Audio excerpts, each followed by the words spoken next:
ce makala ne coronavirus cutar zamani gaskiya ce ba ƙarya ba ce mu ɗauki matakin kare kai.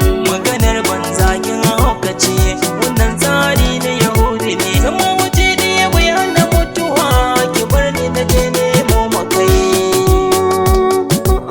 Cutar rike numfashi take kuma sai ta shige sassan jiki. Sanan likitoci sun faɗi tana da saurin kamawar jiki. Wanke hannu komai ka taɓa kan ka shafi ido ko baki. Wajen kuma taro duk ana iya ɗauka don haɗuwar jiki. Uwar gida wannan annoba wai a ce ba a jam'i ba a musaba. Kuma ba ku zama ko kai da ɗan uwanka kusa da kusa kuna raha. Yahudanci ne ba wata corona ni dai na tafi kasuwa.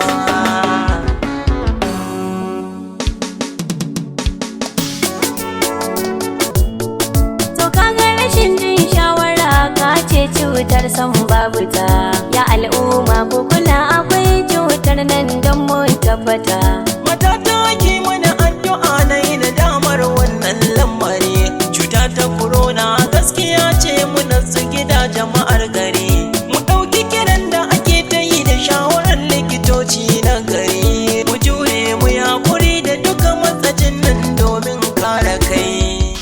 Wannan saƙo ne daga kwamitin yaƙi da cutar coronavirus na jihar Zamfara, haɗin gwiwa da ƙungiyar masu shirya fina-finai ta jihar Zamfara wato MOFAN, ƙarƙashin jagorancin National Treasurer Alhaji Sani Rambo.